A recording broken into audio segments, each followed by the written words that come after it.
All right, so what happened to common sense? Don't you guys feel like most people, at least in large part, it's like two different factions of people? I think you could basically sum up this election as two different factions of society. You got like 50% of people that if they find out the other person supports a certain candidate or a certain political party, that they become very hostile towards the other 50%. So has it always been that way? I mean, I'm not that old. I don't know how it was back in the 70s or 80s or 90s, because I was born in the 90s, but I don't know if it was this hostile, right? I mean, I know people that if they find out you voted for a certain candidate, they're just going to not like you anymore, or they're going to be very not willing to interact with you because they'll hold it against you as if you're some sort of bad person. So that's why I'm titling this thing like common sense. Like where's the common sense here, right? I don't care who someone votes for. I really don't even care for what someone's personal beliefs are on anything. Religion, politics. I don't hold it against people, right? I mean, it doesn't matter to me. You're free to think whatever you want. You're free to vote you're free to vote for whatever you want. You know, your opinion on abortion or taxes or whatever. It's like, you know, whatever. We can still have a conversation about it. I'm not going to not talk to you just because I found out you voted for Trump or you voted for Biden or whoever. It doesn't matter, right? People don't want to do that anymore, though, because they want to label you. As soon as they find out you support a certain policy or a person, you just get labeled as, oh, well, you voted for Trump? Are you a racist? Do you not like women? Do you not like gay people? You think, you think only rich people should be taken care of, or this and that? And, I don't know how it is on the other end. They probably people think, oh, you just think everyone should be given free stuff, or that you're just letting everyone into the country if you voted for Biden or whatever. It's like, no, man, it's a lot more complicated than that. It's not just a simple issue. And when you're forced to vote or identify with one person, right? There's only two people, realistically, right? There's a Democrat and a Republican. So if you're forced to side with one of them, you have to kind of choose between the lesser of two evils. But simply voting for someone shouldn't get you labeled as a bad person or someone that isn't reasonable, right? At the end of the day, you kind of have to vote for one person, right? There's really only two options in the United States. You can't really vote for a third party candidate and expect that they're going to have a real chance. You can't do that. So I think it's a little unhealthy for people to just, basically label you as, oh, well, you're on the other side and I don't want anything to do with you. I'm not willing to talk to you because you're not reasonable. Well, that's just the society we live in. Like, again, you have to kind of vote for one person or the other.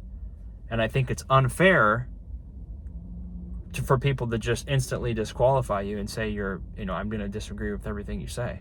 It's a lot more nuanced than that, right? You can't just throw someone away because they voted for a certain candidate or they feel a certain way on one issue.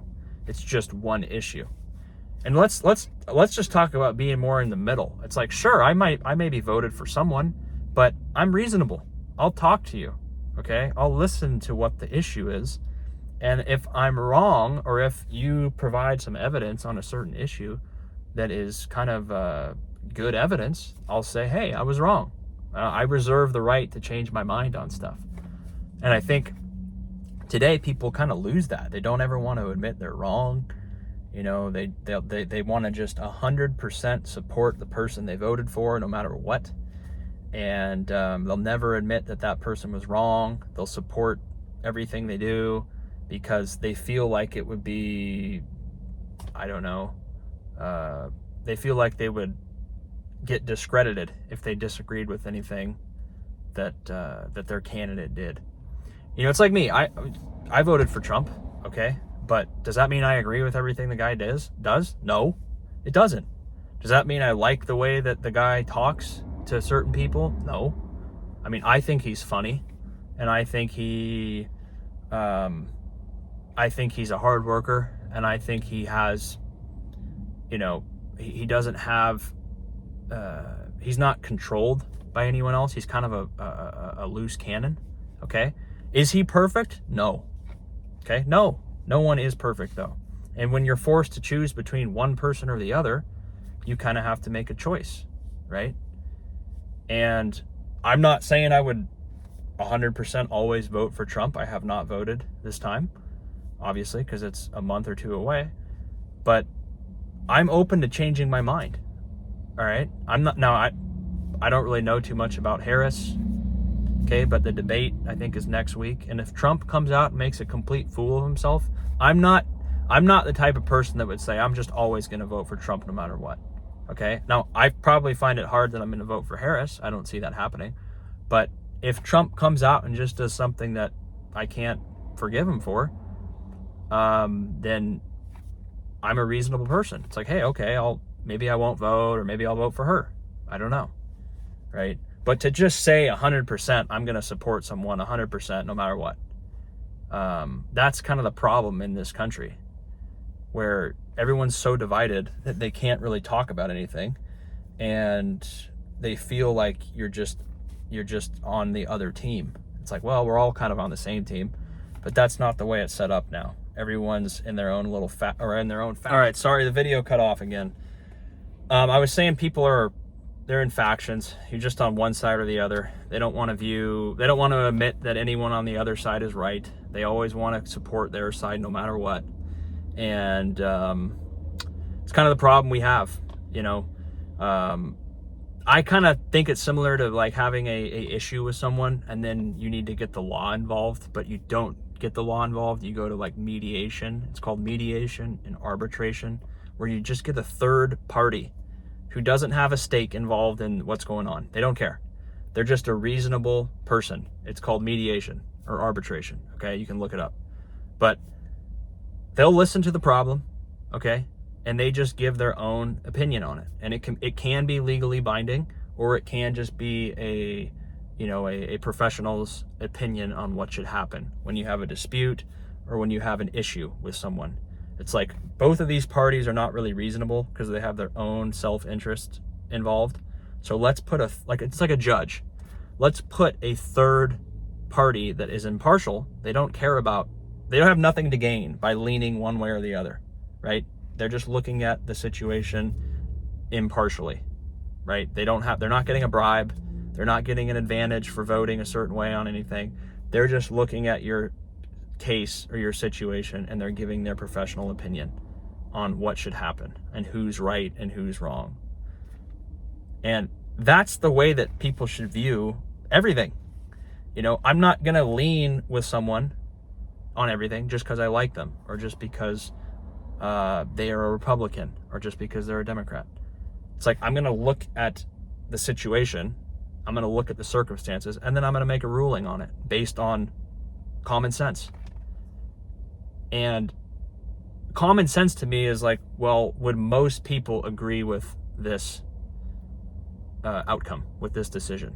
That's what I try to ask myself on a lot of this stuff. Like, I'm not always going to be right, but would most people agree that this decision is reasonable, considering all the factors?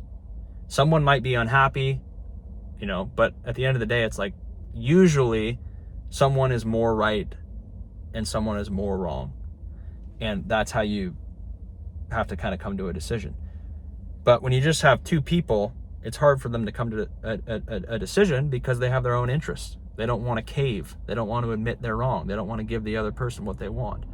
And so that's why you get a third person involved. They don't care about the outcome. They're not going to get anything for voting one way or the other.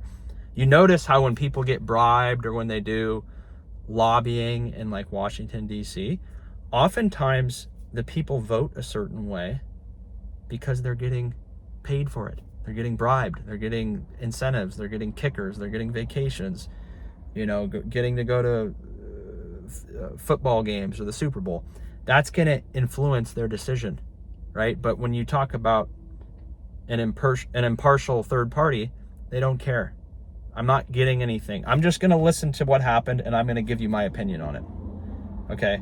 I don't care about, I'm not related to any of you guys. I don't have a stake in the outcome. I'm just going to give you an honest assessment from a reasonable person's standpoint. Common sense, right? And that's how everything should be looked at. Take, for example, abortion, okay? It's not an incredibly, I'm not a woman. I don't know all the ins and outs of it. And I don't